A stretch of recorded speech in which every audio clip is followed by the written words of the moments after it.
and welcome to Get the Table, another wrestling roundtable discussion podcast with myself, Adam Wilborn, Michael Sidgwick, and Gareth Morgan from WhatCulture, here to discuss another burning wrestling issue. But before we get into it, if you're a fan of this sort of thing, make sure you subscribe to WhatCulture Wrestling on either iTunes, Spotify, or wherever you get your podcasts from, for daily wrestling podcasts, where we not only review Raw and SmackDown, but also the Wednesday night war between AEW and NXT, pay-per-views, we have interviews, more roundtable discussions like this one, and a roundup of the week, complete with a bloody good quiz, of course, on WrestleCulture. But as I said, joined by Michael and Gareth to deal with the little issue of creative mistakes this decade for WWE. And Michael Sidgwick, you might as well start us off, considering you wrote this list this month. I did. Gareth written a book. Yep. Because think of the ground that this topic covers.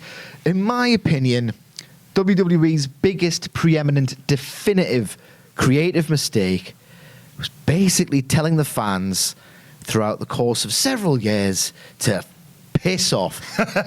You like Daniel Bryan, do you? Well, just the Big Show's bigger and everyone can do the chant, so just give it to the big lad, yeah? No? Obviously. You like the Summer of Punk? You want real change? Well, here's the same bloody thing that you hate. You want Brock Lesnar to drop the title to an emerging up-and-coming star? No. You like Roman Reigns? No. You like Roman Reigns? No. You like Roman Reigns. It's just been a decade where, because they've luxuriated in a monopoly for so long, Vince finally realized, and for a while he was kind of right, that a large portion of people that TV networks would think, all right, that's a sustainable base, we can give you billions of pounds, will stick around and watch. And the biggest creative mistake, not being facetious, I mean, it is that, but realistically, they've gone so willfully bad and so willfully in defiance of what the fans actually want that they've created their own alternative, their own competition in AEW, and before that, the independent scene that made it possible. Yeah, you're right. I mean, you look back at this decade, and there's some amazing moments you can remember. You were there at WrestleMania 30 when Daniel Bryan eventually won everything. That's how much I care. Despite WWE's attempts every step along the way, as you mentioned there, to try and stop the Yes movement and this support for someone who they deemed a B-plus player, not just on camera, but probably behind the scenes as well. You've got CM Punk's time, the Summer of Punk, Money in the Bank, of course, being the standout thing there. You've got the amazing performances leading into WrestleMania 35, Kofi Kingston, Becky Lynch, and what have you. Evolution. But overarch, but to balance that out, there's been so many times, there's and no balance. well, exactly, granted, it's a bit lofty. But you remember those really well, and arguably you try and forget about some of the other stuff. But there's so many crushing times when WWE just goes, "We're not going to listen to you." Yeah, and that's kind of the overriding feeling and, I don't know, response from most fans nowadays. And it's quite sad. It's become this running parody of itself, the company, that everyone just expects everything to implode. Like, it's a rare entity now when something actually does formulate and organically become over, and WWE actually get behind it to a certain extent. Like the Kofi Kingston is probably the most recent example of that. But then they've even managed to weirdly disprove our rule and then go, yeah, we're going to give you Kofi. Then when you get Kofi, look how bad this worked out. I distinctly remember when we were leaving WrestleMania 35 and we were all gobsmacked about the fact that, oh my God, we've got Becky Lynch, Seth Rollins, and Kofi Kingston. We thought we'd take one of those three winning. All three had won. And Adam Nicholas turned and just said, they've given us all the things that we wanted now. Watch things change. And there's a price to pay. Yeah, in the sort of 8 months since then, it's been... Well, he's been proven exactly bang on. Yeah. But to counter your argument that they have done some good, and you'd have to be an idiot to suggest otherwise, if you look at what's actually worked in that company, virtually all of it has come from reluctance and accident rather than design. Daniel Bryan got over by accident. As in, he worked for it, obviously, but it wasn't in their plans. And Kofi Kingston, it wasn't meant to headline WrestleMania 35. No. Charlotte was meant to get over where Becky Lynch did. They've had to just realise, oh, hang on, everything we do sucks, but somehow a byproduct of that is somebody else gets over. Well, the Daniel Bryan thing, I was going to point out, the only reason he got over is because the previous year they beat him in, 10 seconds against Sheamus? So that was them making chicken salad out of chicken, but accidentally. Yes. And I suppose the sort of microcosm of this is Royal Rumbles 2014 and 2015. Oh, Jesus Christ. Uh-oh. I mean, how did they not see any of this coming? And the fact remains that they did and didn't care because at that time they completely monopolized the industry.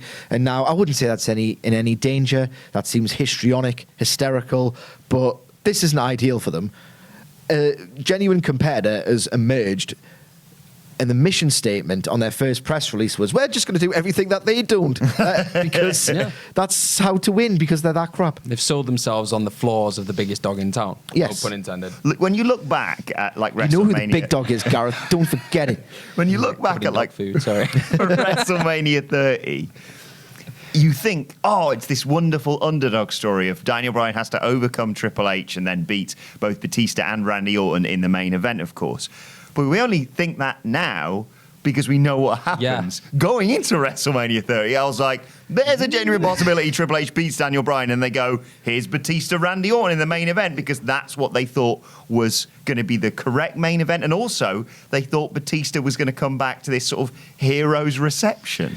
Do you feel as though, sorry, just a weird riff off that, do you feel as though in any decade before this one, there's been this many pay-per-views and events and just random week-to-week shows, really, where fans have gone in with this amount of dread and, I can't remember it. An era where I can't ever see, throughout the kind of annals of WWE history, a time where there was this much, negative uncertainty. Not, anything can happen in the best possible way. It was, no, the worst is going to happen. That's an audible fact. All you have to do is watch any Raw from this past year and imagine rewatching Raw from this year and SmackDown, and really too many pay-per-views considering the talent. Just the crowds are completely dead. Completely dead. We mentioned the Royal Rumble there. We mentioned Batista and obviously Reigns winning, despite the fact they just send Rock out. That'll do it. And even that didn't do it. The Royal Rumble as a whole, this decade, how many, I remember Shinsuke and Asuka winning. Yes. That worked out really well as well. Yeah, which fell to pieces, granted. But was at least two really well received winners, and of course this year at the time it seemed good, and then Becky was great, obviously, and Seth has ruined himself. But over the decade, I can't remember too many others where it was like, yes, this is who we always were rooting for. You think, I know I parody, what about the Attitude? But think how many times you went into the Royal Rumble going, I really want Stone Cold to win this, or I really want The Rock to win this, or whoever. Those are two significant creative mistakes, actually, that I didn't touch upon on the original article, which you can read on whatculture.com/WWE. The Royal Rumble at one point was magic. WrestleMania at one point was magic. Those aren't hysterical terms. That's how people perceive them, and that's why they're such enduring institutions. Over this decade, WWE has ruined the magic of the Rumble by just wheeling out a procession of either repetitive or uninspiring or borderline antagonistic winners. So the actual magic of the Rumble match is gone. And this year, they played it for banter with the Elias, Jeff Jarrett 1-2. They nearly re-established it in 2017 when it went into a massive stadium for the first time. That scale of stadium, I was like, it's coming back, the magic. And then it's upturned to a degree compared to the mid-portion of the decade. And they've ruined the magic of Mania because it's simply too goddamn long. Yeah. It was so long. Too bloody long. Gareth, what are some of your creative mistakes that immediately popped in your head when I suggested this to you? I don't know whether to open this tin of worms, but Saudi, and more Saudi. And it jumped to mind there when you mentioned the massively elongated events. And that's pretty much, Saudi now encompasses and is just an absolute show. Yeah, it's just ridiculous. But what it represents, I'd say, as a WWE event and as an event anywhere, is just everything wrong, really, right now with that company. It's too long. It's legends being sent out to kill each other. There's no repercussions for any match. It's pretty much glorified, screwy house show finishes across the board, and you just feel filthy watching it. But then, as fans, and obviously as kind of content creators and the rest of it, we have to sit through it and comment on it and the rest of it. It's weird. We went into the Fiend Seth Rollins. I distinctly remember myself and Phil were doing the live stream for it, going, well, titles don't really change hands in Saudi Arabia because, like I say, it's like not Smackville. It's not part of canon. And the Saudi show is particularly pertinent because obviously that's going to roll into 2020 and beyond. And I remember reporting on it when it first got announced, and then obviously with all the whole Jamal Khashoggi stuff, and that felt like a really that bloody Khashoggi stuff. That felt like a really definitive moment, though, because I remember us reporting on it, and I remember Adam Cleary being on Al Jazeera talking about it, and the fact that we sort of all agreed that if this isn't the thing that stops them doing stuff in Saudi Arabia, nothing will. And that 10-year contract is just a thing we all have to accept now. And it's yet another thing to add to that list of when you tell someone you're a wrestling fan, you have to say, excuse all of these sorry things. About this. And it's that in itself now, the fact that if they ever had one, to begin with at this stage, it's just a massive stamp showing that WWE just don't have a soul. And it's so hard. You have to have such an undying love for wrestling to still follow them, because you're pretty much following something that you're admitting is just contributing to this evil, really. Yes. And that's what it is. And almost in addition to that should be a disqualifier in and of itself.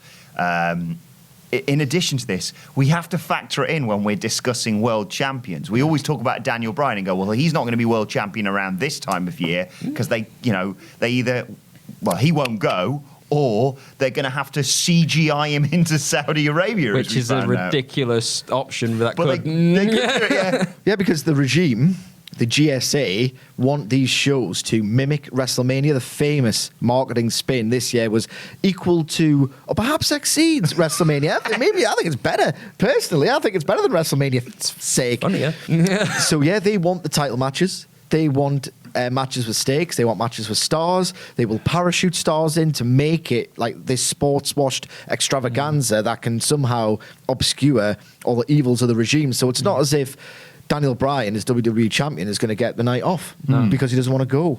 The WWE Championship will change hands. That's my expectation of how these things will pan out. We're not really doing predictions for the forthcoming years, but you see anything changing with it in terms of how they deal with it? Because obviously, not only have we seen numerous names now say they don't want to be a part of it, and I'm not just talking about John Cena and Daniel Bryan, but other names have been associated with just saying no. Then we had the issue with the flight back, which granted gave us a great episode of SmackDown, but was all over the papers, and we'll never really know the resolution to that sort of thing. Do you think they're going to handle it differently next year going forward? I don't know, but it can only get worse, because if you look at who's getting over, Becky Lynch, I mean, if they wrestled once, they might wrestle again. Who knows? That's to be determined.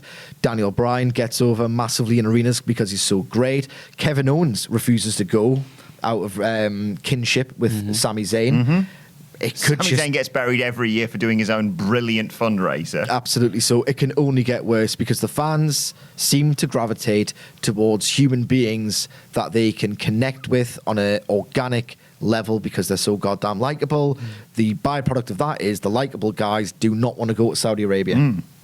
Now, let's move on and talk about another one of the things you mentioned in this article, and it's one I suppose everyone will be thinking of when they think about creative mistakes, because it yet again personifies a real issue within WWE, although that arguably may have changed in recent months, and that is NXT call-ups. I myself I have to admit, I didn't notice it as much until recent years, because I was a very casual NXT fan. And, I distinctly remember someone like Kevin Owens. I've subsequently gone back and watched all the stuff of his in NXT.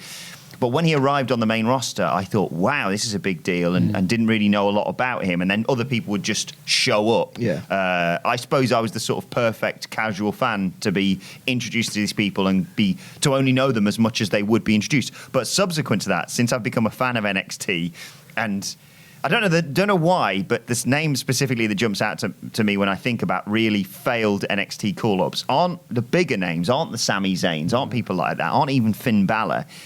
The personification for me more recently has been Alistair Black. Alistair Black. I mean, for God's sake, his power was in his silence. I think we touched on this on a podcast, so I won't drive the point too further home. But his whole gig was, I'm a man who can, with such presence, I can communicate my character and project my character through literally sitting down. That's how much of an aura he had around him. WWE looked at that. Well, Vince McMahon looked at that and went, have him talk all the time. Have him use the longest words, literally do the opposite to what made him work. And that's one example. The more hilarious example, I've gone full nihilism with this whole NXT stuff now, but it's genuinely heartbreaking, because NXT in 2014 and 2015 for me felt so transformative that I could watch even Raw and SmackDown in good faith, knowing that the future was in good hands. If Vince could eventually follow Triple H's vision, then we can get all of this great stuff on all of the shows, and it's just completely killed any faith you could have in the main roster system, because there weren't stars that they had to build. They were just existing stars with existing characters that they had to promote. They were presents. They were little gifts. Yes. To put on this incredible platform, this huge stage in front of thousands of people. Go, we've made this thing for you. It's a lovely thing that you can make loads of money from. Just don't break it. Don't touch it. Yeah. Just let it be itself. Just say.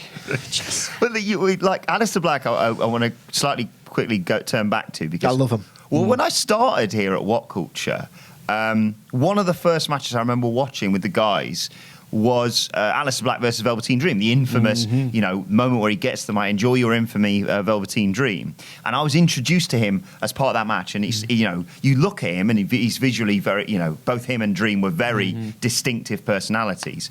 But you say, oh, who's this guy? He's like, oh, well, he kicks people's heads off and he doesn't talk a lot. So what do? Stop him kicking people's heads off by just putting him in a room and have him talk all the time, having just removed Bray Wyatt, the man who talks bollocks, from our screens just months prior to that. But what have your experiences of NXT call-ups been? I think the most disheartening one, because I was really behind Finn Balor. I think that's when I started getting invested in NXT, was when Finn Balor was absolutely tearing it up with Samoa Joe and Kevin Owens. When it was so exciting and new for me at that point. Vital as well. Oh God, yeah. And then obviously it was kind of out of his hands. He got injured and the rest of it. But it was just his handling coming off the back of that. He got relegated straight back into this mid-card shuffle. And I was seeing him having these matches with people who had just grown tired of him, grown stale. And I thought, no, it's fine. He's chilling there for a little bit, and it's going to come. That big push is going to come. And we kept faith for so long, and then eventually got his moment against Lesnar, and it was gone. That was it. Game over. Royal Rumble this year, yeah. And that was for such a long time. That kind of I kept a little stone of faith inside, because I was just thinking, okay, regardless of how these corps are going, because there were a couple in that kind of interim period where they'd flounder and just drop off the ball. I thought, no, it's fine, because Balor's still there. Balor's still going to get his shot. And then he now only managed to reinvent himself by going back to NXT. So it's just, I think that was that. It's probably only recently, probably in 2019, where I've finally gone, yeah, they're blowing it. There's no way they can do this successfully now. You get over only by changing, not evolving, drastic change. Mm-hmm. You get over by going away. Yep. And that's it. By resting. It's incredible. You want to talk about that? I'm going to transition into comebacks now, because there was two comebacks in recent years, Daniel Bryan and Roman Reigns, which were... Bobby Lashley? But yeah, but they were you had to really try hard to make these not just legendary comebacks. These, I think Andy's talked about it recently, these people who, they are top baby faces, top of the WrestleMania card, so long as you don't do too much to mess them up. And yet, look at where we are with both of them. Yes, they're both liked, but they're not the mega stars. They're just guys. They can't book. Yep. They do silly stuff. They do boring stuff.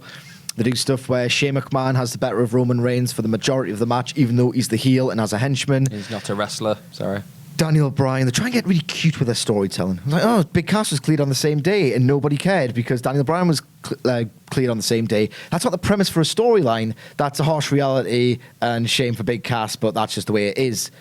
There's a reason you don't put those two together on that basis, because one of them is really popular and the other one isn't, and the unpopular one will drag the popular one down, which is precisely what happened. They blew off a blood feud that you can actually believe in under the treacly auspices of sports entertainment with a roll-up in 2 minutes on an Australian house show.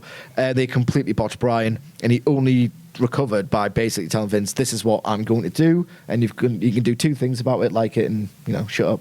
He managed to subsequently kill probably the most over chant of the decade. Yeah, it's just everything he did was so impressive. With Daniel Bryan's Planet's Champion character, that's the most I've been connected with this company all decade. Yeah. And it's not an accident that he had the agency, he had the creativity, he was allowed to evolve his character as he saw fit, and these things are not coincidental. They're absolutely not coincidental. The biggest creative mistake of the decade is not completely upheaving a drastically unsuccessful era of writing and not booking. I've said the statistic before. WWE will tell you that was all smoky bingo halls before 1984 when they made it glamorous and big time. Total bollocks. They expanded themselves. They did not expand the industry. They shrunk it. There are just there's litany of data telling you that certain territories, WCCW is the most famous one, that drew 5-figure houses before the expansion happened. WWF saw in the Attitude Era on a mainstream basis at like 1998 to 2001. Everything before that was more popular and it was also booked. The wrestling industry has shrunk to what I consider like a really alarming rate, especially when you look at the data of what AEW and NXT are pulling in. It's shrunk since 2001, 2002 to a level it never had done before, like ever. Maybe the Great Depression, maybe. What is the one constant and the one thing that changed? They got writers in instead of bookers. Get rid of the goddamn writers. That is the biggest creative mistake. Keeping this ridiculously counterproductive, rotten system. Do you not feel then, in kind of going off that point, that WWE in hiring writers and turning this into a soap opera, I don't feel like it's a wrestling show anymore. They've almost disconnected from the wrestling business in a weird kind of obscure way. You've got AEW, you've got NXT, these properties, and all the New Japan, and all these Ring of Honor, fantastic wrestling companies where they are booked. Where fans, if they want to watch that product, can tune in and do that. Whereas now WWE's just become this vehicle of cheese and commercialism where every single person's got to have a brand and they're trying to sell something, constantly trying to sell something, not trying to get people over, not trying to make you enjoy wrestling and the product. So probably the biggest like you're saying, the biggest creative mistake of the decade has been pushing themselves as a completely different entity to what wrestling actually is. Sports entertainment. Yeah, it is. Indeed. John Moxley put it best for me when he was talking on the Talk Is Jericho podcast that when he was recuperating from his injury, he got actual life from watching live performances of bands because he loved the idea of improvisation and actually performing without a script and the thrill of the moment. And that's always why I gravitate towards pro wrestling. It always felt real when it was so patently, absurdly fake. And now it's just patently, absurdly fake.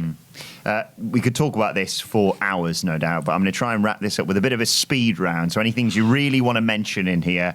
Michael Sidgwick, start us off. The hologram from Hell in a Cell. Not the Treehouse of Horrors. The House of Horrors match, Bray Wyatt versus Randy Orton. Oh my God. Well, I was going to mention Hell in a Cell there because you watch me, one of arguably the most positive people behind Simon Miller here at WhatCulture. Pretty slow speed round. About WWE. But I just want to talk about it because I had a literal breakdown as a result of that. I've never fallen into a hole like that. Right, let's not conflate it. It wasn't a breakdown.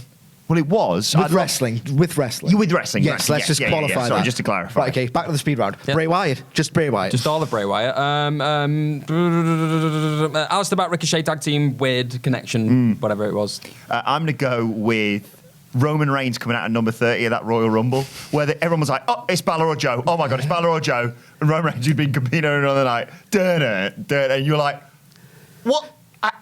How's this? Shane McMahon wrestling a match in which he was as hard as The Undertaker. Booking Asuka to lose at WrestleMania to Charlotte Flair. Oh, Jinder Mahal being WWE champion.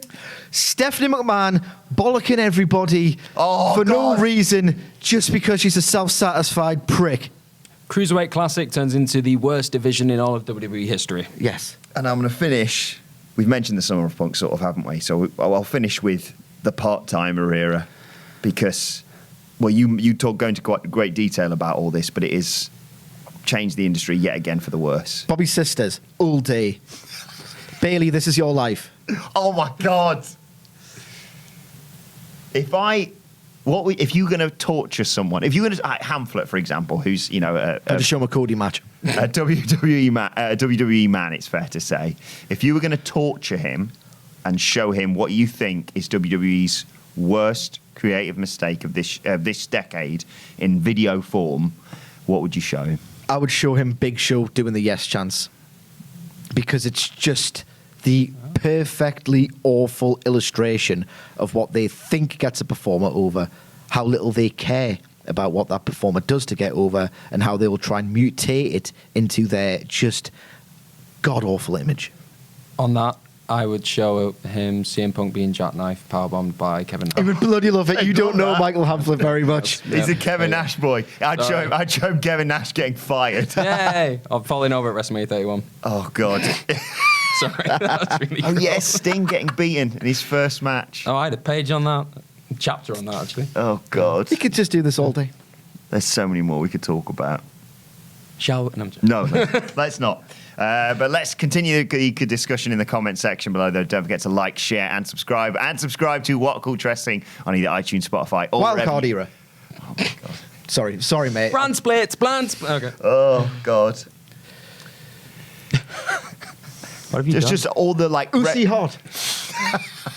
WrestleMania main events from, like, well, no, 31 was good. 32, 33, and 34. They were all bad, weren't they? Yes. Yeah, take it. That was, all Roman Reigns and Seth Rollins was in there. Yeah. Sorry about all that. Anyway, let us know your thoughts, as I said, in the comment section below. Don't forget to like, share, and subscribe to What Culture Wrestling for daily wrestling podcasts too. Plus, you can let us know your thoughts on Twitter at WhatCultureWWE. Watch there. You can follow all three of us. You can follow Gareth at GMorgan04. You can follow Michael Sidgwick at Sidgwick. Follow me at Adam Wilborn. Follow us all, as I said, at What Culture WWE. This has been Get the Table. My thanks to Gareth and to Michael. Thank you for watching. We promise it'll be better next year, maybe. No. And we will see you soon.